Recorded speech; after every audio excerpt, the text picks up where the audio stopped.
at your life. You've always been condescending to me. Honey, you were a total to me. Damn!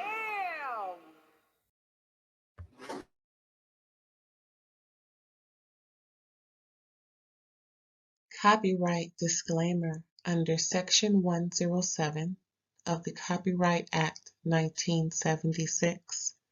Allowance is made for fair use for purposes such as criticism, comment, news reporting, scholarship, and research. Fair use is a use permitted by copyright statute that might otherwise be infringing. Nonprofit, educational, or personal use tips the balance in favor of fair use. Thank you. Now enjoy the show. Hey, what's up, everybody? Aunties and Hucks and everybody else. Hey, thanks for tuning in to another episode of RAERAEs Review, where I will be discussing Real Housewives of Beverly Hills, Season 14, Episode 5. Ooh, these ones starting off with Kyle and Dorit yelling. I mean, golly, how many episodes was that? 4? Well, we're on episode 5, but child, they still got a little something left. Especially Dorit. She no shade, but she was reading like a black girl towards the end of this episode. Like, girl, shaking her neck and everything. Like, girl, what's going on, Dorit? She wasn't just shaking her neck at black people. She was shaking her neck like black people. I'm just saying, because when I see people, I'm mostly around black people. That's why I say that. But when I see folks going off, she looked like she was just a light-skinned version of. Like, okay, Dorit. Hey, Dorit should be Center Peach. Or what they call it. We always say Center Peach, like they live in Atlanta. Center Diamond, child. And, ooh, Garcelle was talking some major shade. Well, before we get too deep in it, I just want to say thanks for tuning in again. Please don't forget to like, comment, subscribe, and share. On my way to 500 subscribers. Yes, I am. Thank you very much. Okay, so first we off with Kyle. She visiting Jennifer in one of her homes. Girl, Jennifer laid it out for us. Jennifer laid it out. She was like, I'm over here in the playhouse. Now, why she got that little doll that she had from the Chucky movie, her and her assistant, so-called assistant. She said, well, I got to pretend like you're my assistant since, people coming over. So she had her, whoever he was, help her put a little glass of liquor, like in a little, I guess, a very cute, distinguished glass in the doll's hand while the doll sat in a rocking chair. What? I always knew Jennifer. See, it's Jennifer and Meg, right? Are they twins? Because child, they look alike. Anyway, I just never knew them apart until I started watching her play poker. I'm an avid poker player and watcher, and her man is Phil Locke, and he is very successful. She ain't too bad, but most of her success came from inheritance from her dead husband. This house, she said she bought the 2 plots, that one and the one next door, and the one she in filming right now is the playhouse. I can't wait to see the regular house. And then she said she got a house. What'd she say? Let me look at my notes, child, because I had to write everything down. House next door, like I said, house in Malibu, and a house in Las Vegas that she shared with her man Phil. I don't know if she shared the ones in Malibu and the 2 in LA or Beverly Hills, child. Girl. But what's that dog's name that played her in Chucky? Anyway, if you seen, I don't remember Chucky. That was so long ago. But okay, Meg played in that movie with Jane Fonda way back in the day, when they were at that commune. What's the women who swear to celibacy like the monks, and they go and live in some what are them people called? Child, escapes my. Let me look it up. Anyway, let me look up Meg Tilly. Meg Tilly movie.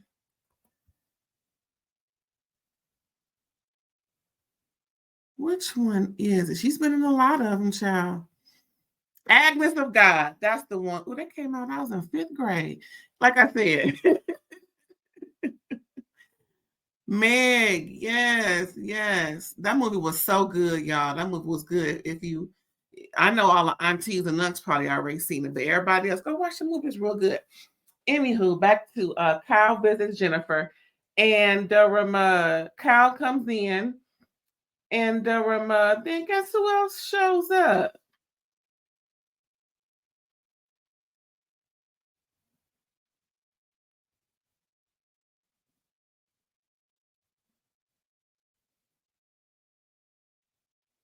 Sutton comes over too. So they're all, getting all familiarized and everything. And then Kyle starts to get a little depressed talking about the Denims and Diamonds party that she's hosting alone without Mauricio. Girl, get used to it. You done got tattooed the name of some girl on you or an insignia of some girl that ain't even your woman. How dumb is that? Just saying. And you can't be mad that he got it going on over there at the condo with him buying furniture and not renting. Girl, bye with all that. Did he get a tattoo of somebody on him? No, he ain't did nothing permanent but buy some furniture. Furniture versus tattoo. Girl, you looking real hypocritical right now. Just saying. So then they revisit the Kyle and Dorit fight, child.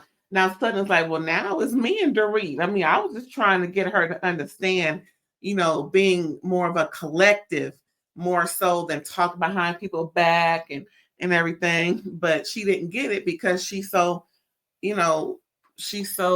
much in dismay with stuff. And that's what I said.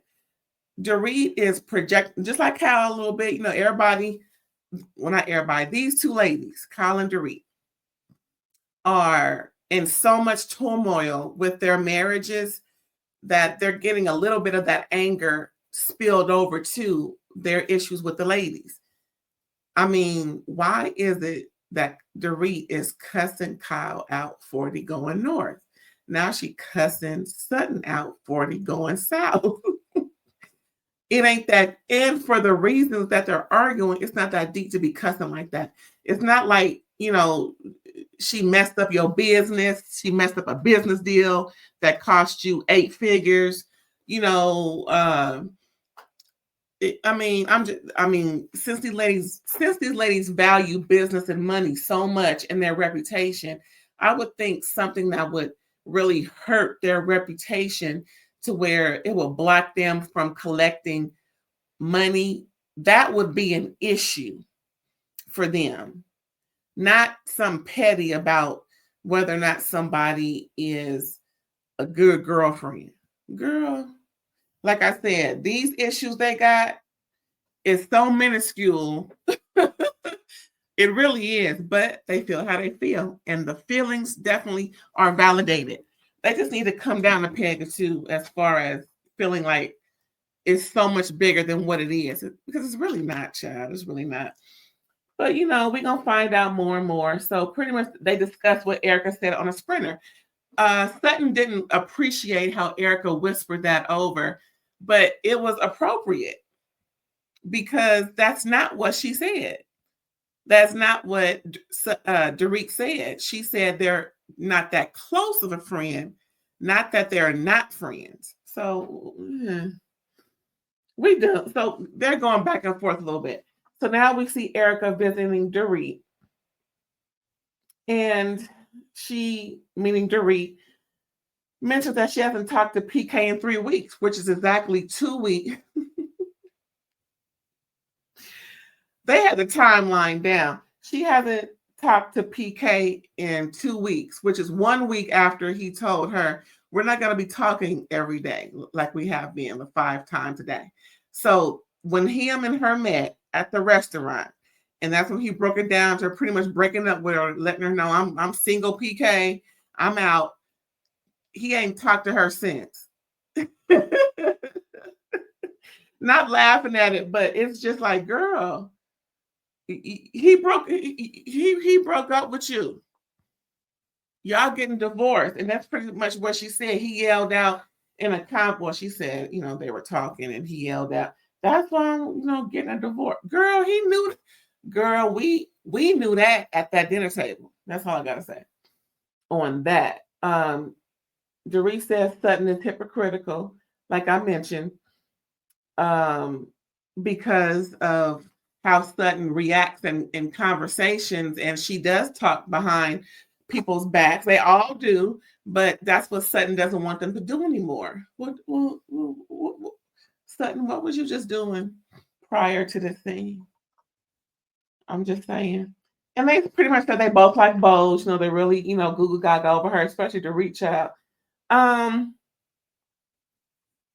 Dorit pretty much had it with Sutton, and they both agree to what Erica said on the sprinter. It wasn't that, like I said, and repeating myself, it wasn't that Dorit said she wasn't friends with Teddy. It wasn't even about Teddy.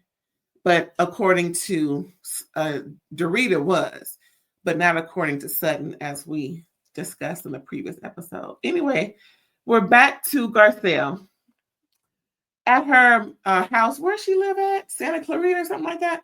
She's moving her stuff to the Malibu house, and she's going over how her kids are really happy for her, and she's getting her confessional, mentioning and also productions playing back the conversation she had with her family, and just mentioning how successful she is.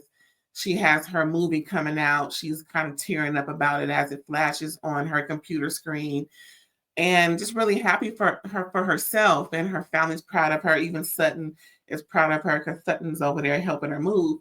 Sutton and Avi, child. Really Avi. Even though Sutton is dressed like Rosie the Riveter, child, Sutton ain't doing nothing but moving that purse from arm to arm, moving her Birkin from arm to arm. Anywho, back to Garcelle. She is so excited and happy that she is this successful. She's never been this successful before. She is happy about this move. I don't know if she's moving or she's just moving some stuff over, because she didn't mention that she was selling her current house. So, I mean, having two homes is wonderful. I got two cars. It ain't the same, but the fact that you got something that you can, go back and forth in or two is pretty amazing, especially a home. She pretty much redid the Malibu home. They showed the before and after, and we remember when she bought it, 2 seasons ago?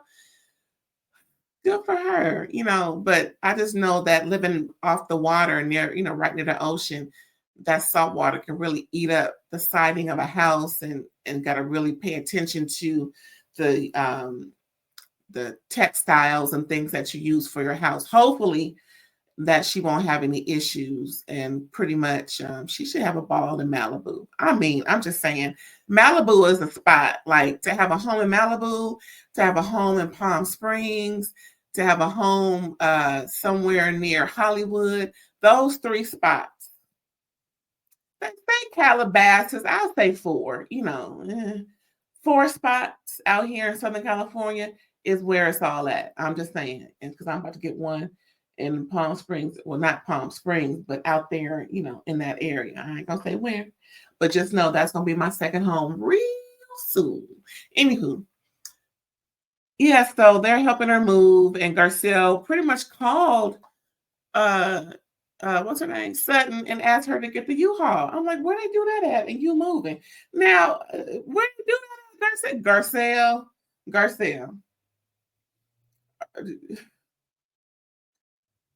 That's really pushy. Again, for a friend. Now, I have some real close friends, even family members, and ain't nobody ever rented the truck for me, brought it over to my house, and moved my stuff while I sat back and pretty much directed traffic. I mean, who's zooming who? Where they do that at? I'm like, at least it was always, can you help me move? Not you get the truck for me and then move my stuff. Never. Now, is this what rich people do? But Sutton is a billion times more richer. I'll say a million times more richer than Garcelle. Where they do that at is all I'm asking. That's all I'm asking. That may be a little telling as to exactly what's going on over there.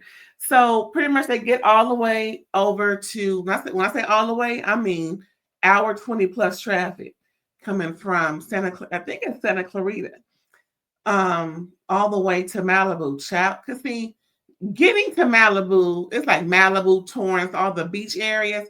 It is so congested because everybody knows that 405, which we call the slow 05 freeway, leads you into Santa Clarita, which actually goes from the slow 05 to the 5 freeway.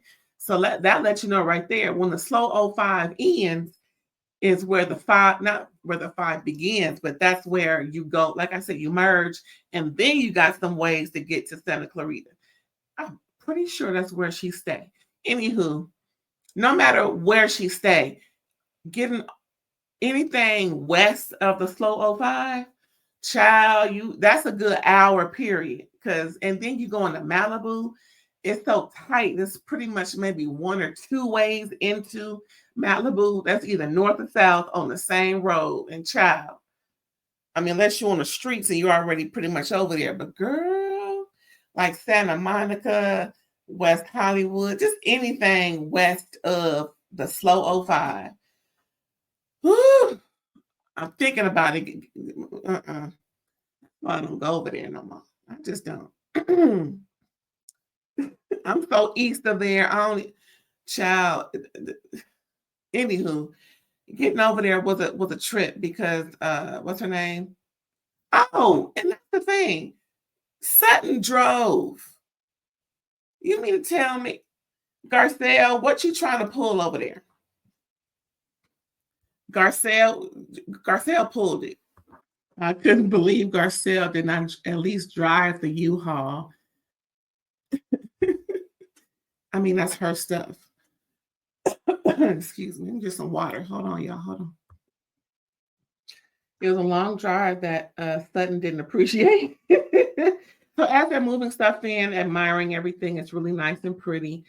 So they end up talking on the, what do you call it? The balcony upstairs. And right below, Obvious chilling, just drinking his drink, like kicking back because he had a lot to do.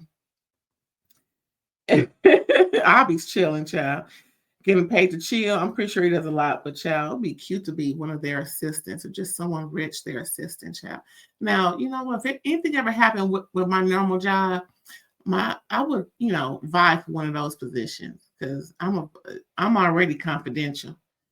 Look, fingerprints, everything. I'm just saying. I ain't gonna say what's going on as a reason why I'm confidential, but I fit the mold to be someone's assistant and get things done. Someone kind of very entertainment-ish. Anywho, so they're talking about things, and Garcelle pretty much says how she had a talk with Kyle, wanting to get deeper and everything, considering where they, how they kind of started off a little bit.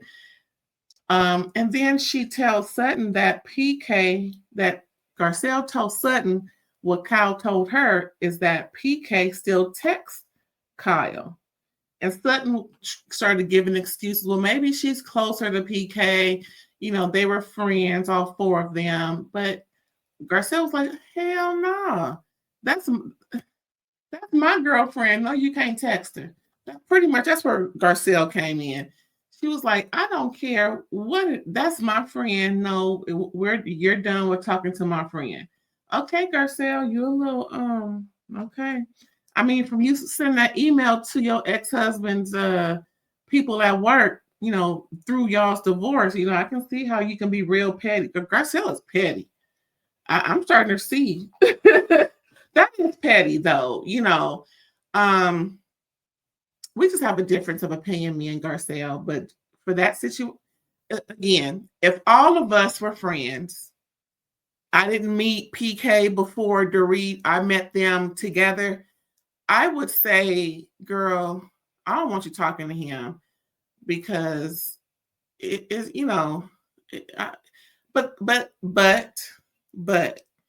that's only just being petty. But realistically speaking, my friend wouldn't want to talk to him no way because you divorcing my friend. Go talk to my ex. I mean, but hey, listen. If Kyle can let her 16-year-old stay out all night at somebody's house, not even her sister's or her daddy, and it's a school night, no tell. Well, and she getting tattoos of other people on her during her marriage. I mean, what? This is pretty much on board with Kyle. So, as far as I'm concerned, I don't think Kyle has enough boundaries for me in order to think Kyle, wouldn't stop communicating with PK. I mean, delete his number, dagnabbit. It ain't like you can't ever get in contact with him. I'm just saying. And then the humdinger of it all, child. Garcelle told Sutton, are y'all sitting down for this? Are you sitting down for this? Garcelle told Sutton that she definitely does not see Dorit planning or, being involved in the robbery. She doesn't blame Dorit at all for that, but she does think that it wasn't just by happenstance. Pretty much Dorit's at the wrong place at the wrong time when it happened. Like, oh, who's she trying to say did it? PK? Who?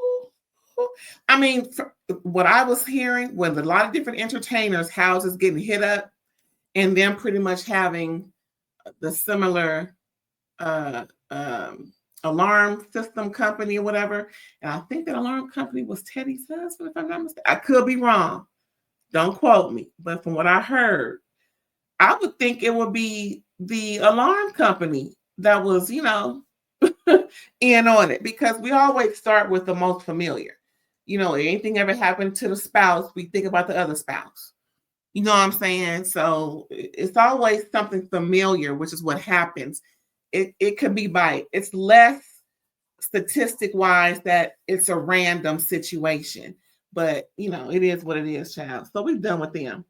Next is Kyle's party. Camille arrives, right? And kind of reads Kyle a little bit. I mean, kind of offends Kyle a little bit, Camille, where Camille just trying to make small talk and mentioning how rough it is, how rough it must be, projecting how rough it must be that, Mauricio isn't here and everything. And Kyle was like, I wish you wouldn't have said all that because, And then Erica and Dorit arrived together. Bose just got in from Brazil. She took her daughter on a birthday trip. Apparently, Bose lets her daughter make a case, pretty much has a presentation due to where she wants to go for her birthday every year. And it's nothing like Chuck E. Cheese, child. The girl is in high school. So she presents her case, and if it's well, then Bose takes her. Pretty much that's how it goes. So, I can see how she's getting her daughter prepared to speak her mind, give, to be thorough and have complete thoughts and being able to communicate effectively. So, that's a good thing. It's all sorts of ways that we do with our children. And I did something similar when my kid was growing up so that he was more of an effective communicator, similarly to Bose, during the summertime and also during, school time. We would do book reports. And also we would have discussions and I would, correct whatever he's saying, but just to get him to communicate more. Because, a lot of kids really don't have that affordability to communicate effectively or learn how to communicate effectively, especially since the school system is somewhat failing our children. Let me tell you, I learned the school system was failing us when I was in high school. Actually, junior high. And let me tell you about high school real quick. Real quick. My 11th and 12th grade English teacher was the same. And do you know the last time in high school, the last time I wrote any type of report was in 10th grade? You mean to tell me? And the whole school was magnet. And back then, magnet mean the best of the best academically.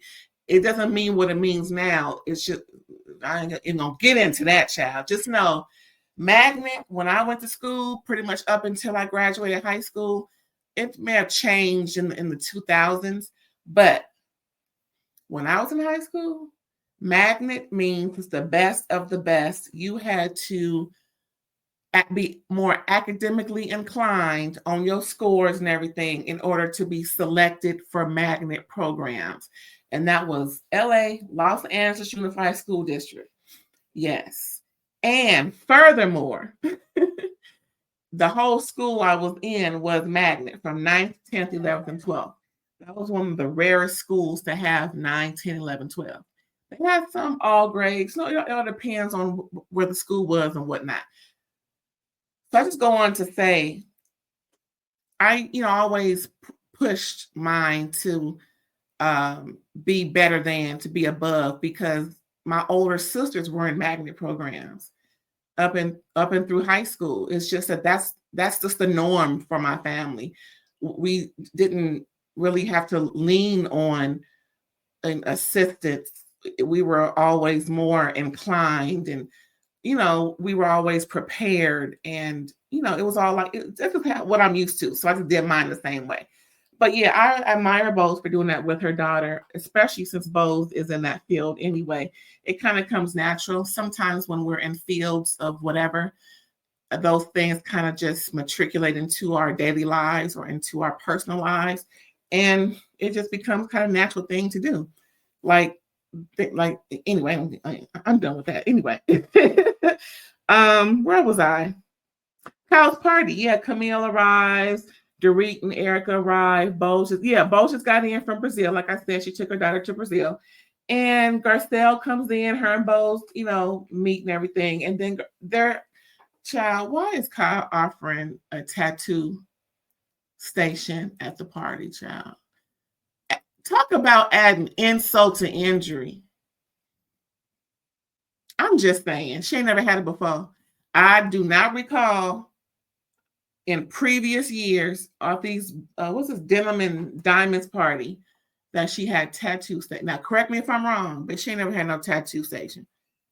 Child. Anywho, so Garcelle decides to get 1111. Those are her favorite numbers. A tattoo. She ends up getting it on her lower wrist, forearm area. So, okay, girl. But he wrote it like 11 o'clock. It was like 2 dots, like a colon in the middle. I guess. Okay.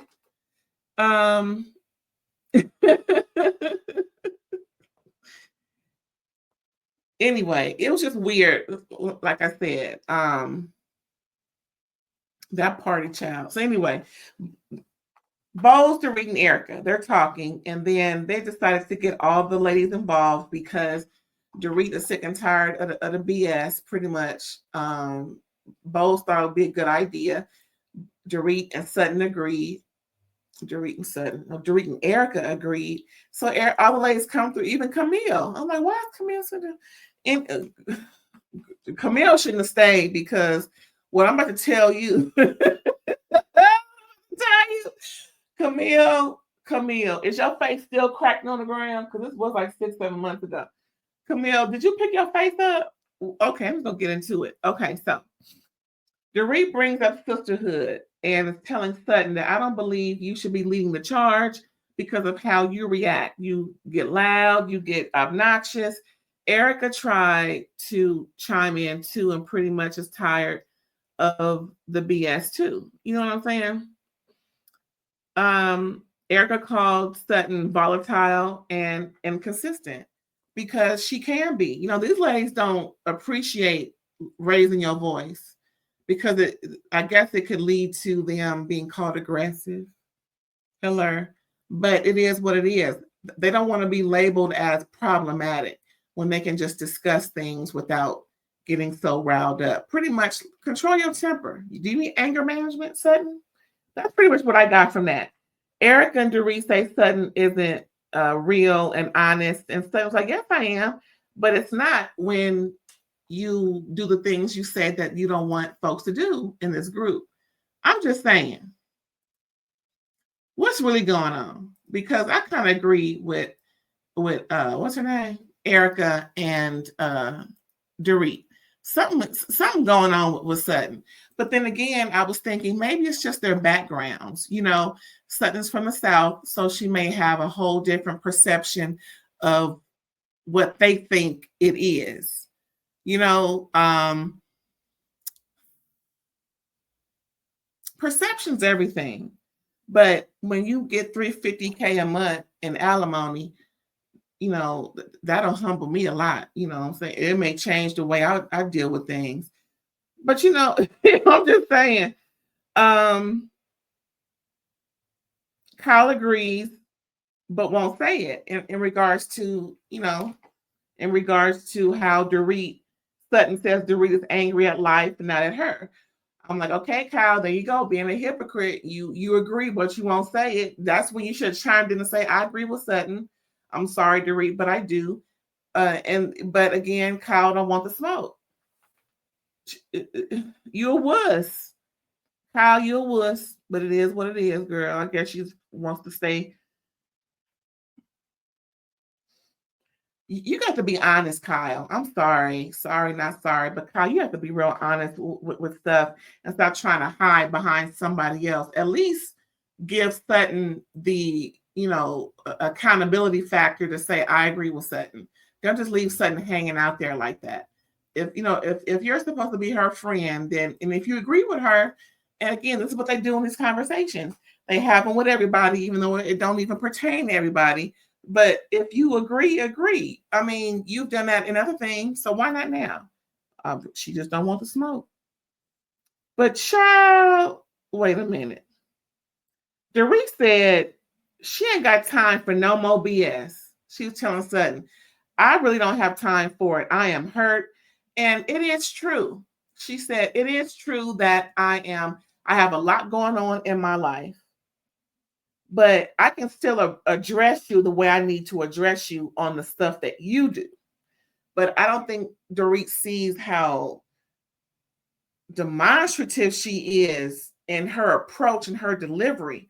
Like I said, it ain't that deep to be this, to have all this vigor for something like what Sutton is talking about. Dorit is angry at her life, not her. And I agree. So does Kyle, but Kyle won't say it. At least I'm saying it. Dorit, you watching? Girl. It's all good.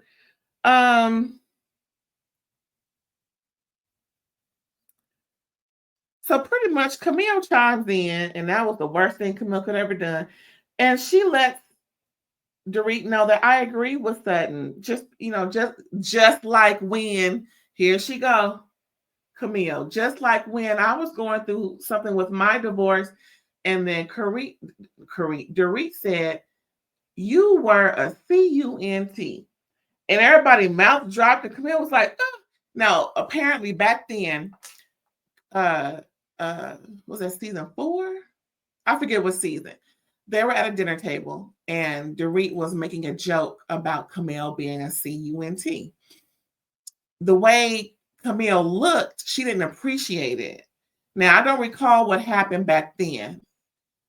However, during this conversation, Camille started going on and on about how, oh, I'm a CUN Tuesday, but you can be taking photo shoots while your friends are waiting for you to go out.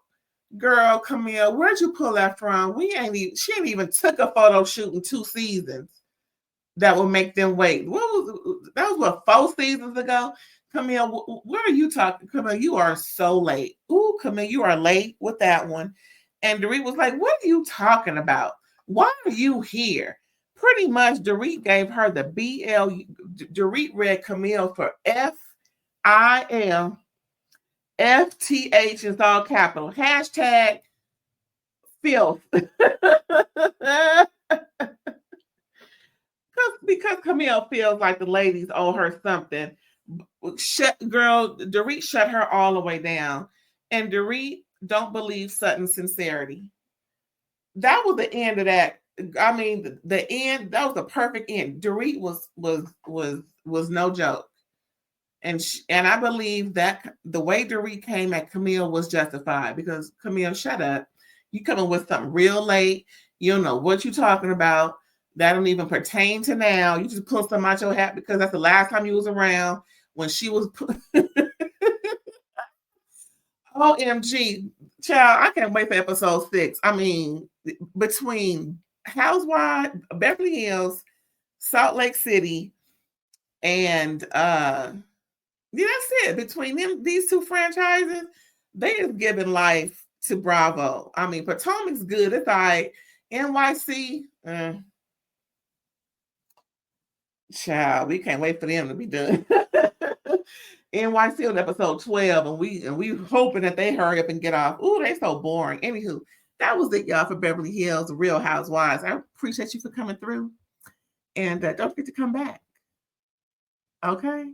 Because we got some things going on over here. Don't forget, we got shows coming through. Southern Charm this week with my girl Erin. New York City coming through. Salt Lake City coming through. Bell Collective, Love of Marriage Huntsville. And we're going to start it all over on Sunday. All right, y'all. See you later. Bye.